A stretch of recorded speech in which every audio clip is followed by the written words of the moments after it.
I don't ever slow up, no I don't take shit. I got no love for the fakeness. If you wanna play tough and wanna hate this, I'll always show up and make a statement. I don't ever slow. నమస్కారం అండి, this is hash tag you.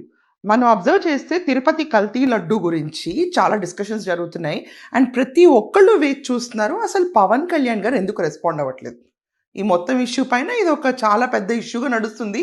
Pawan Kalyan గారు, చంద్రబాబు నాయుడు గారు ఇద్దరు ఈ issue పైన ఎందుకు respond అవ్వట్లేదని పబ్లిక్లో చాలా వరకు టాక్ నడుస్తుంది.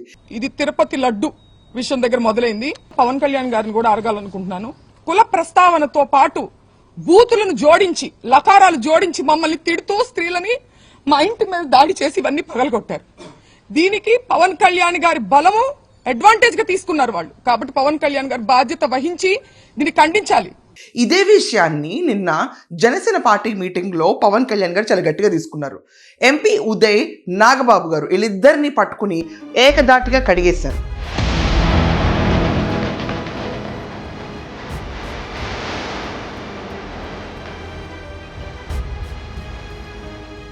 మనం అర్థం చేసుకుంటే ఈరోజు వైసీపీ వాళ్ళ సోషల్ మీడియాలో అసలు లడ్డు కల్తీయే జరగలేదు, అపవిత్రపాలు అవ్వలేదు, అండ్ ఎస్పెషల్లీ వీళ్ళు మాట్లాడుతున్న మాటలు వింటుంటే కనుక అసలు సిట్ ఇచ్చిన రిపోర్ట్లో ఎక్కడ కూడా కల్తీ నెయ్యి అనేది లేనే లేదు, పర్ఫెక్ట్ లడ్డూని మేము సరఫరా చేసాం అన్నట్టుగా చేస్తున్నారు వార్తలు.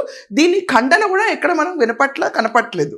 జరగని కల్తీని జరిగినట్టు చెప్పడం, ఏదైతే అయోధ్యకు పంపించిన లడ్డూలో కూడా జంతు కొవ్వు కలిసిందని చెప్పని అయాం సనాతని సనాతని సనాతని అని చెప్పి అరిసి దున్నపోతులాగా అరిసి వాళ్ళ సిబిఐ ఏదైతే షార్ట్ షీట్ దాఖలు చేసిందో ఎక్కడ కూడా జంతు కొవ్వు కలవలేదు అని చెప్పి స్పష్టంగా తీర్పిచ్చి ఈరోజు షార్ట్ షీట్ లో పేర్కొంది.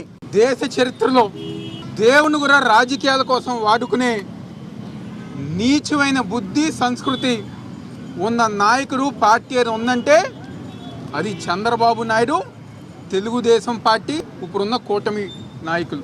ఈ రాష్ట్రంలో చంద్రబాబు నాయుడు గారు కుట్రలు కుతంత్రాలతో స్వామివారి లడ్డూని రాజకీయం కోసం ఉపయోగించుకుంటా ఉన్నాడు. మా ప్రభుత్వ హయాంలో మా చైర్మన్లు కానీ, మా ప్రభుత్వం కానీ, మా అధికారులు కానీ ఎక్కడా కూడా చిన్న తప్పు చేయలేదు అని చెప్పని ఆనాడే సుప్రీంకోర్టుకి వెళ్ళటం జరిగింది.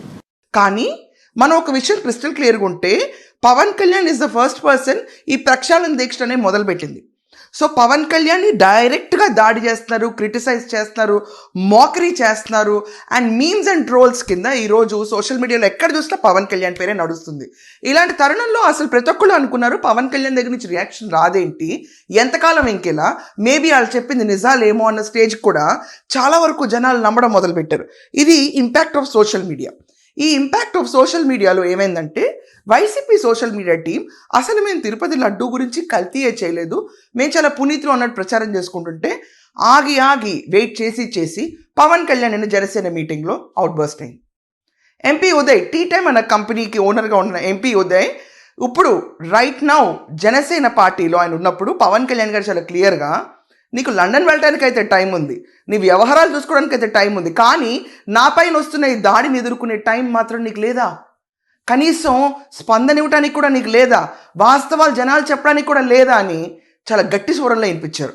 ఇదంతా కాకుండా ఎమ్మెల్సీ నాగబాబు గారు మహిళల బట్టల గురించి మాట్లాడడానికి నీకు టైం ఉంది, సోషల్ మీడియాలో వీటన్నిటి గురించి ప్రచారం చేయడానికి టైం ఉంది, కానీ నా పైన వస్తున్న ఈ ఆరోపణలు ఏవైతే ఉన్నాయో యాక్చువల్లీ ఫ్యాక్ట్స్ ఏంటంటే జనాలకు కన్వే చేయకుండా పవన్ కళ్యాణ్ లడ్డూ శాంక్టిటీ కోసం నుంచున్నాడు అన్న విషయాన్ని ప్రూవ్ చేస్తుంటే ఒక పక్క సిట్ చార్జ్ షీట్లు అవన్నీ నిజాలను వస్తుంటే దీన్ని హైలైట్ చేసి ఎందుకు మాట్లాడలేదని చెప్పి పవన్ కళ్యాణ్ నిన్న నాగబాబు, ఎంపీ ఉదయ్ పైన చాలా గట్టిగా స్వరం వినిపించారు. ఇక్కడ మనం అర్థం చేసుకుంటే పవన్ కళ్యాణ్ గారికి సొంత బ్రదర్ అయినా ఒకటే, పార్టీలో ఎవరైనా ఒకటే. మగ అహంకారంతో ఉన్నటువంటి మన సమాజం ఆడపిల్ల ఎలా ఉండాలి, ఆడపిల్ల వస్త్రధారణ ఎలా ఉండాలి, ఆడపిల్లలు ఎలా మాట్లాడాలి, ఆడపిల్లలు ఏం మాట్లాడాలి, ఏమి మాట్లాడకూడదు, దీని మీద ప్రతి ఒక్కడు, అతను పండితుడు కానించి పామరుడు దాకా ప్రతి ఒక్కడు ఆడపిల్ల ఎలా ఉండాలో మాట్లాడతారు. ఒక ఆడపిల్ల ఇలాంటి వస్త్రధారణ చేసుకోకూడదు, ఒక ఆడపిల్ల ఇలాంటి వస్త్రధారణ చేసుకోవాలి అని చెప్పడానికి మీకేం హక్కు ఉంది? దురదృష్టం ఏంటంటే ఇలా మాట్లాడే మగవాళ్ళకు కూడా ఆడవాళ్ళ నుంచి ఒక రకమైన మద్దతు లభిస్తుంది. మనస్ఫూర్తిగా చెప్తున్నాను, ఖచ్చితంగా వాళ్ళ మనసు నుంచి వచ్చింది కాదు. అందరి యాక్సెప్టెన్స్, భర్త ఏమనుకుంటాడో, ఆ చుట్టుపక్కల మగవాళ్ళు ఏమనుకుంటారో, ఇంకొక వ్యక్తులు ఏమనుకుంటారో అనే మాట్లాడే ఆడవాళ్ళు తప్ప ఇన్నర్గా ప్రతి ఆడబిడ్డకి ఒక సెల్ఫ్ రెస్పెక్ట్ ఉంటుంది. మనకి ఇదివరకు అబ్జర్వ్ చేస్తే జనసేన పార్టీ నుంచి పవన్ కళ్యాణ్ ప్రక్షాళన దీక్షలు చేపట్టిన తర్వాత చంద్రబాబు నాయుడు గారు బయటకు వచ్చి అనౌన్స్ చేసిన తర్వాత అసలు కల్తీ లడ్డు జరిగిందన్న విషయాన్ని జనాల్లోకి అవేర్నెస్ తీసుకెళ్ళగలిగారు. ఈరోజు ఫ్లెక్సీలు వేస్తున్నారు, బ్యానర్లు వేస్తున్నారు. ఇది ఒక పార్టీని కించపరచడానికి కానే కాదు.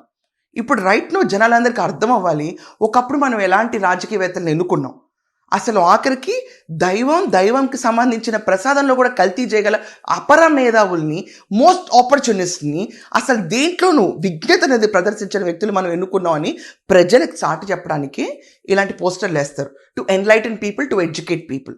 అక్కడెక్కడ కక్ష రాజకీయాలు కావేవి. కానీ వైసీపీ వాళ్ళు మాత్రం కూర్చుని పవన్ కళ్యాణ్ గారిని, చంద్రబాబు నాయుడు గారిని, లోకేష్ గారిని ఇష్టం వచ్చిన మాట్లాడుతున్నారు. దీనికి ఖండన రావట్లేంది జనసేన నుంచి. ఎవరు స్పందించట్లా ఈ విషయం పైన. దానిపైన పవన్ కళ్యాణ్ గారు ఆగ్రహించడం చాలా కరెక్ట్. అసలు ఎందుకు మీరు మాట్లాడరు? అక్కడ సిట్ ఇచ్చిన ఛార్జ్ షీట్ ఒక్కసారి మీరు జనాల్లోకి ఎందుకు తీసుకెళ్లరు?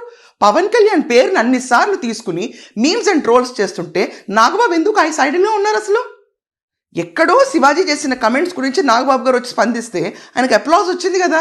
ఇదే రకంగా సోషల్ మీడియాలో ఆయన వాడుకుని క్రిస్టల్ క్లియర్గా జనాల్లోకి లడ్డూ గురించి పవన్ కళ్యాణ్ పైన వస్తున్న వ్యాఖ్యల్ని ఖండించాల్సిన రెస్పాన్సిబిలిటీ ఉందా లేదా? ఇది అందరూ అనుకుంటున్న మాటే. వేర్ ఆర్ యూ నాగబాబు, కనిపించు. వేర్ ఆర్ జనసేన, ఎక్కడ కనిపించరండి. ఈరోజు పవన్ కళ్యాణ్ గారికి ఆ ఓపిక కూడా నశించింది. అట్ ఎనీ కాస్ట్ ఈ విషయాన్ని చాలా సీరియస్గా టేకప్ చేయాలని డిసైడ్ అయ్యి వాళ్ళందరి పార్టీ మీటింగ్లో తనా మనా భేదాలు లేకుండా అందరినీ సీరియస్గా వార్నింగ్ ఇచ్చారు.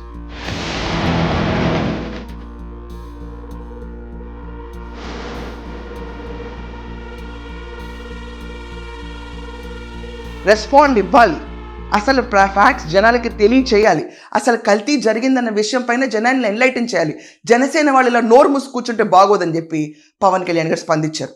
సో మొమెంటం స్టార్ట్ అయింది ఆంధ్రప్రదేశ్లో. ఇప్పుడు డీవియేషన్ టాక్టిక్స్ ఏదైతే జరుగుతున్నాయో, జోగి రమేష్ అవనండి, అంబటి రాంబాబు అవనండి, పేరున్నాని కొంచెం సైలెంట్గానే ఉన్నాడు, సజ్జలు అవనండి, బట్ బూతులు, మంటలు, కారు చిచ్చులు ఇవన్నీ పెట్టడానికి ఎలా ముందుకు వస్తున్నారో, లడ్డు విషయాన్ని డీవియేట్ చేస్తున్నారో, ఇప్పటిదాకా చేసిన వ్యాఖ్యలన్నిటిపైన స్పందన జనసేన నుంచి ఉండి తీరాలి అని చెప్పి జనసేన చీఫ్ పవన్ కళ్యాణ్ క్రిస్టల్ క్లియర్గా మీటింగ్లో నిన్న వెల్లడించారు. సో ఇది నాయకత్వం అంటే. ఖచ్చితంగా ప్రతి ఒక్కళ్ళు వాళ్ళ రెస్పాన్సిబుల్గా తీసుకుని వాళ్ళ నాయకుడి పైన వచ్చిన విమర్శల్ని తిరిగి కొట్టాలి తప్ప కొన్ని విషయాల వరకే సోషల్ మీడియాని వాడుకుని కూర్చుంటే మీ పదవులు వేస్ట్ అయినట్టు ఫీలింగ్ జనాలకి ఉంది. At the same time Pawan Kalyan express the same thing. So మీరందరూ కూడా ఈ కల్తీ లడ్డు పైన పవన్ కళ్యాణ్ గారి పైన చేసిన ట్రోల్స్లో వాస్తవం ఉందా, లేకపోతే ఎగ్జాజరేటెడ్గా చేసి ట్రోల్స్ని ఒక చిన్న మీమ్ అండ్ స్పూఫ్ కంటెంట్ లాగా తీసేసి తిరుపతి లడ్డు ఇష్యూని సైడ్ లైన్ చేయడానికి చేస్తున్న క్రియ కింద చూస్తున్నారా? కమెంట్స్లో మీ ఒపీనియన్ మెన్షన్ చేయండి. That's all for now. Thank you.